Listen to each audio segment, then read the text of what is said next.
នេះគឺជាដើមបត្រាមួយដើមដែលកាលពីមុនហ្នឹងវាមានផ្លែច្រើនមែនតើបាទច្រើនរហូតដល់ខាកាត់ទៅវាស្ដាយហើយចង់ទុកមើលវាដើម្បីថា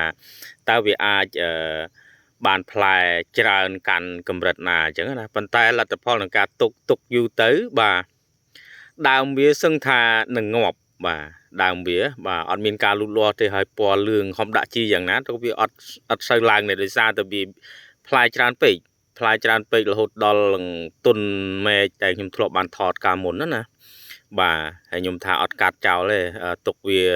ចាំមើលតើអាចវាផ្លែបានច្រើនប៉ុណ្ណាប៉ុន្តែដោយសារតែ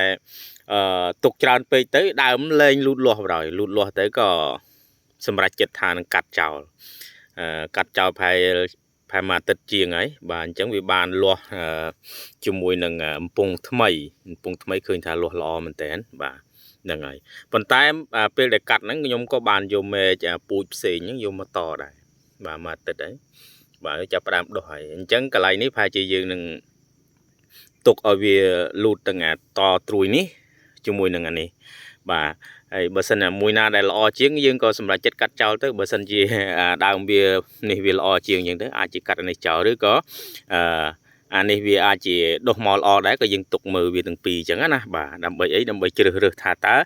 យើងគួរទុកមួយណាហើយនៅក្នុងមួយដើមនេះគឺយើងមានពីរពូជហើយពូជវាផ្សេងគ្នាអញ្ចឹងណាបាទពូជខាងនេះវាផ្លែធំជាងអានេះ3រសជាតិដែរប៉ុន្តែវាផ្លែទូជាងទេផ្លែទូជាងប៉ុន្តែផ្លែហ្នឹងច្រើនដូចគ្នាផ្លែហ្នឹងគឺនិយាយរួមទៅកាន់ផ្លែល្អដូចគ្នាបាទចាំមើលអាដើមដែលខ្ញុំបានទុកវាផ្លែច្រើនយ៉ាងណាអញ្ចឹងណាពូជ3រសជាតិណាហ្នឹងហើយនឹងពូជដែលត្រួយដែលខ្ញុំបានតបាទអញ្ចឹងនេះគឺជាបត្រាដែល3រសជាតិខ្ញុំកាត់មិញបាទអានេះគឺផ្លែច្រើនមែនតើបាទដើមទូចទេដើមប្រព័ន្ធម្រាមដៃបាទប៉ុន្តែបើសិនជាផ្លែវិញបងប្អូនបាទបើសិនជាយើងគិតថាតែងមែកជួយវាតែងផ្លែជួយវាអូមិននឹងងាយតែងទេបងប្អូនដោយសារអីវាផ្លែច្រើនមែនតែនេះដើមតូចបើសិនជាយើងតែងយើងអាចតែងបានប៉ុន្តែដល់ពេលដើមធំជាងហ្នឹងមិននឹងតែងយ៉ាងម៉េចទេបាទហ្នឹងហើយអញ្ចឹងក៏តែវាជំរុះដល់ខ្លួនឯងវាហើយបាទហ្នឹងហើយអញ្ចឹងអានេះគឺជាដើម3រសជាតិដែលខ្ញុំបានកាត់មិញហ្នឹងហើយពូជវាគឺផ្លែច្រើនបែបនេះប៉ុន្តែវាមិនផ្លែមិនធំទេដើមនេះបាទហ្នឹងហើយអញ្ចឹងត្រួយដែលខ្ញុំបានយកទៅមិញហ្នឹងគឺពូជនេះបាទពូជនេះក៏ផ្លែច្រើនដែរបងប្អូនបាទវានេះផ្លែច្រើនណាស់នេះខ្ញុំបេះបន្តហើយវាធ្លាក់ខ្លួនឯងវាខ្លះហើយ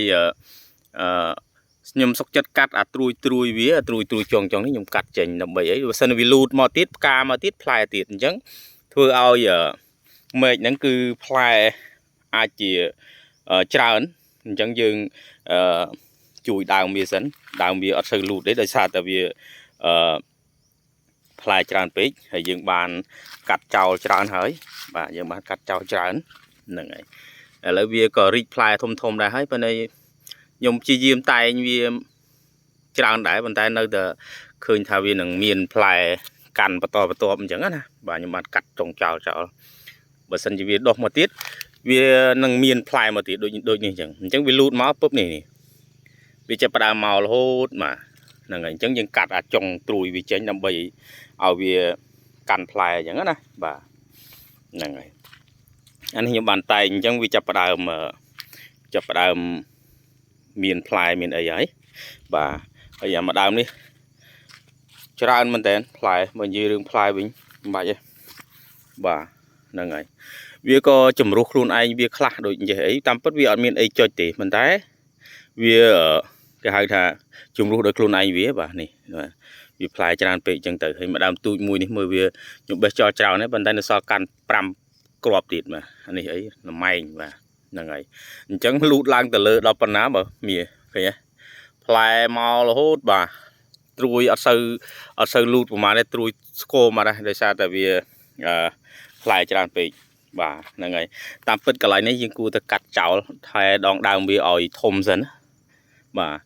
ថែដងដើមវាឲ្យធំបាទនឹងទុកផ្លែវាមកវានឹងកាន់បានច្រើនហើយផ្លែធំល្អទៀតបាទទៅមើលដើមដែលខ្ញុំបានគេហៅថាតាមពិតទៅទាំងអស់ហ្នឹងគឺខ្ញុំបានតែងវាអស់ហើយបាទយើងតែងឲ្យវាប្រហែលជាស្មើក្បាលអីបានយើងទុកឲ្យវាមានមែកអញ្ចឹងណាបងប្អូនបាទហ្នឹងហើយដើមនេះ ដើមនេះគឺពីដើមមកផ្លែច្រើនដែរប៉ុន្តែខ្ញុំអត់ទុកបាទខ្ញុំកាត់ហើយខ្ញុំកាត់ឥឡូវប្រហែលជាត្រឹមចកេះហ្នឹងខ្ញុំចាប់ផ្ដើមទុកឲ្យវាលូតឡើងលើទៅបាទហើយមានច្រើននេះសិតតែមានផ្លែមានអីហើយប៉ុន្តែយើងនឹងកាត់វាដើម្បីឲ្យវាមានកម្ពស់ខ្ពស់អញ្ចឹងណាបាទនេះមួយទៀតបាទនេះចាប់ផ្ដើមវា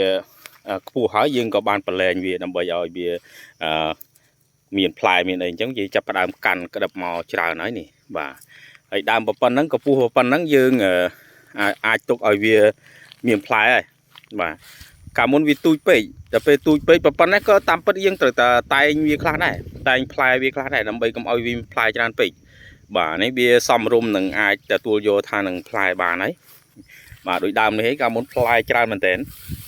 បាទប៉ុន្តែយើងសម្រេចចិត្តកាត់ចោលហើយដើមវាក៏លូតធំលឿនហើយខ្ពស់លេចក្បាលហើយចាប់ផ្ដើមនឹងកាន់ផ្លែនេះផ្លែប្រងព្រាតផ្លែបាទតែផ្លែក្រោយទូចដោយសារអីដែលយើងអត់ទុកវាអីមេឃតាំងពីក្រោមមកនេះបាទមេឃដុំនេះម្រុំនេះអីសិតតែផ្លែទាំងអស់តែយើងអត់ទុកវាបាទយើងចង់ឲ្យវាដើមវាធំឲ្យដើមវាធំទៅវានឹងបានផ្លែច្រើនហើយលឹកវាធំល្អបាទហ្នឹងហើយដោយសារតែវា